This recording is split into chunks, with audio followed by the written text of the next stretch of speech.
Hi, lovely people.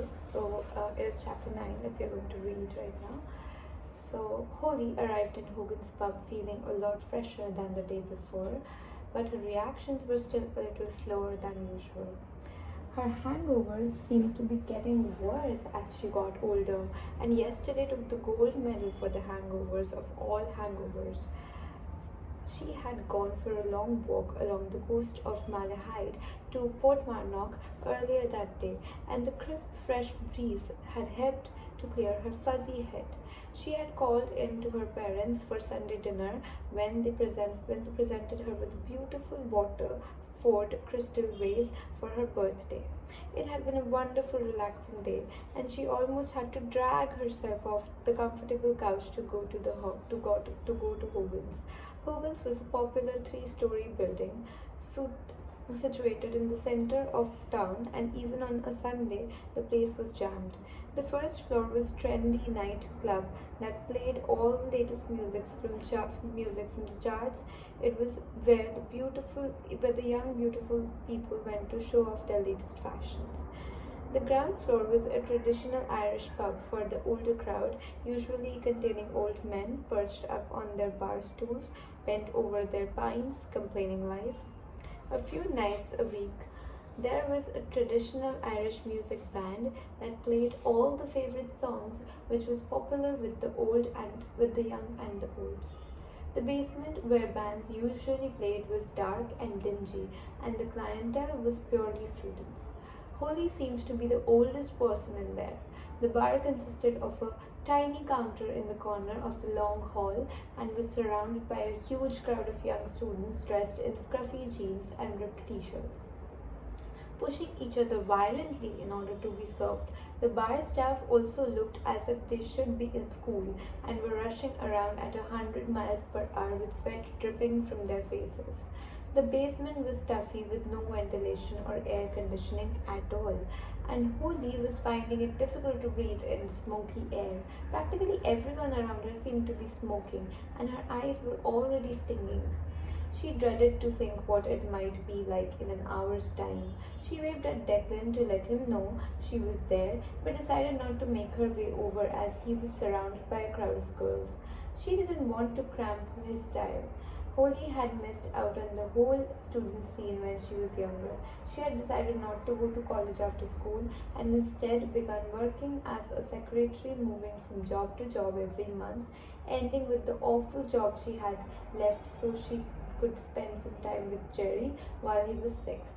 She doubted she would have stayed in it that much longer anyway. Jerry had studied marketing at Dublin City University, but he never socialized much with his college friends. Instead, he chose to go out with Holly, Sharon, and John, Denise, and whoever she was with at the time. Looking around at everyone, Holly didn't feel that she had missed anything special. Finally, Declan managed to tear himself away from his female fans and made his way over to Holly. Well, hello, Mr. Popular. I feel privileged you chose me to speak to next. All the girls stared Holly up and down and wondered what the hell Declan saw in this older woman. Declan laughed and rubbed his hands together, checking cheekily. I know. This band business is great. Looks like I'll be getting a bit of action tonight, he said cockily. As your sister, it's always a pleasure to be informed of that, Holly replied sarcastically. She was finding it impossible to maintain a conversation with Declan as he refused eye contact with her and instead was scouring the crowds. Okay, Declan, just go. Why don't you and flirt with these beauties instead of being stuck here with your old sister? Oh no, it's not that, he said defensively. It's just that we were told that there might be a record company guy coming to see us play tonight. Oh cool, Holly's eyes widened with excitement. This obviously meant a lot to hear. This obviously meant a lot to her, and she felt guilty for never taking an interest in it before. To her brother, and she felt guilty for never taking an interest in it before. She glanced around and tried to spot someone who might be a record company person. What would they look like? It's not as if they would be sitting in the corner with a sketchbook scribbling furiously.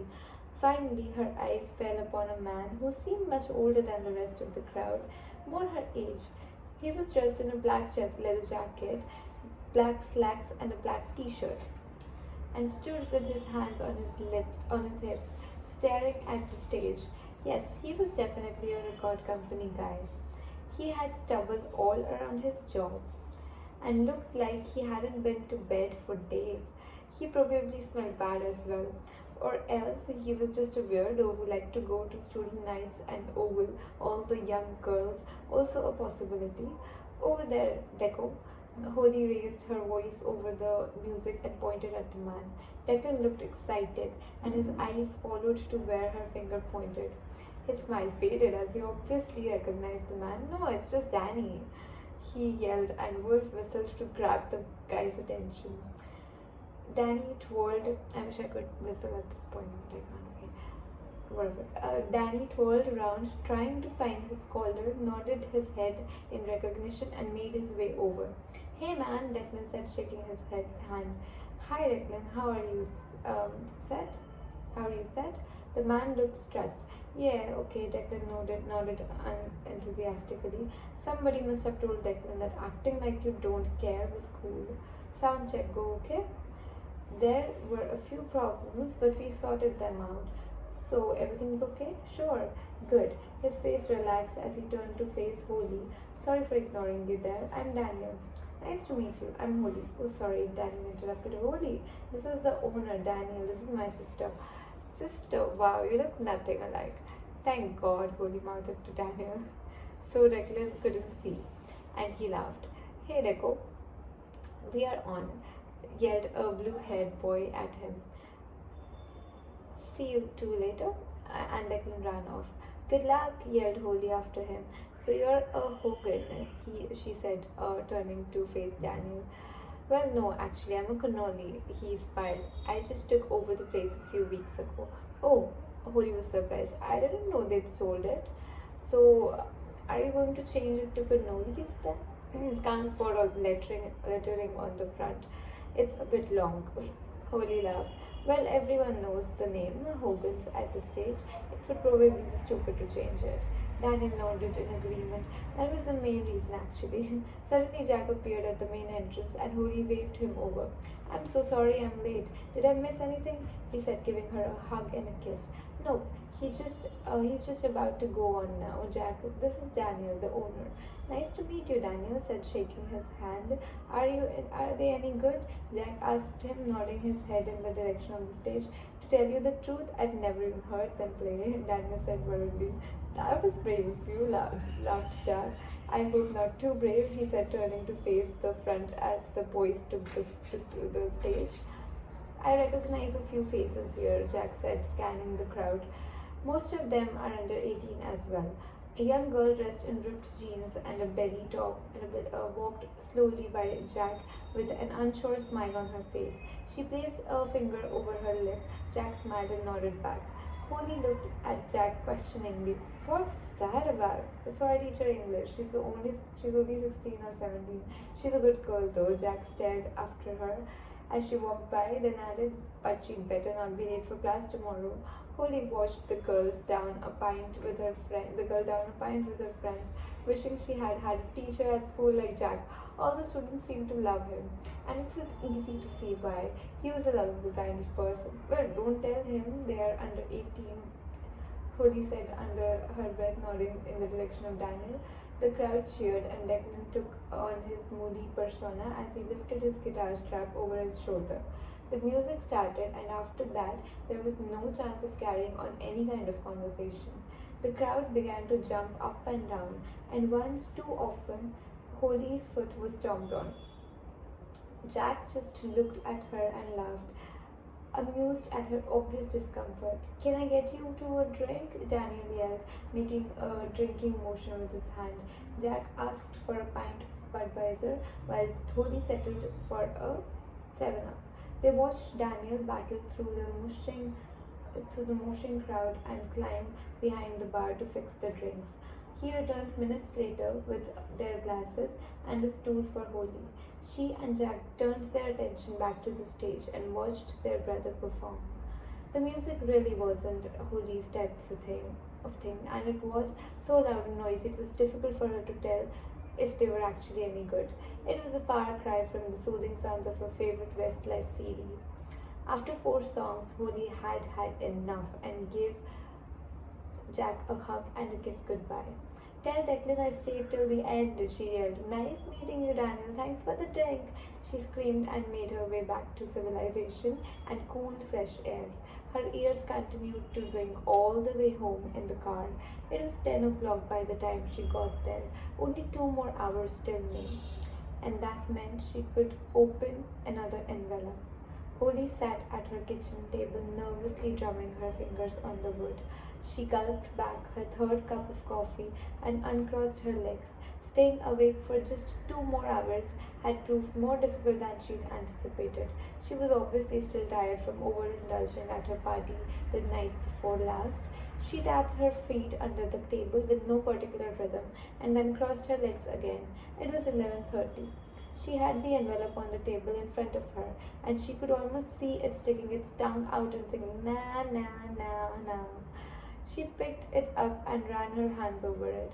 Who would know if she opened it early? Sharon and John had probably forgotten there was even an envelope for May, and Denise was no doubt conked out after the stress of her 2-day hangover. Holly could just as easily lie if they ever asked, but then again, they probably wouldn't even care. No one would know, and no one would care. But that wasn't true.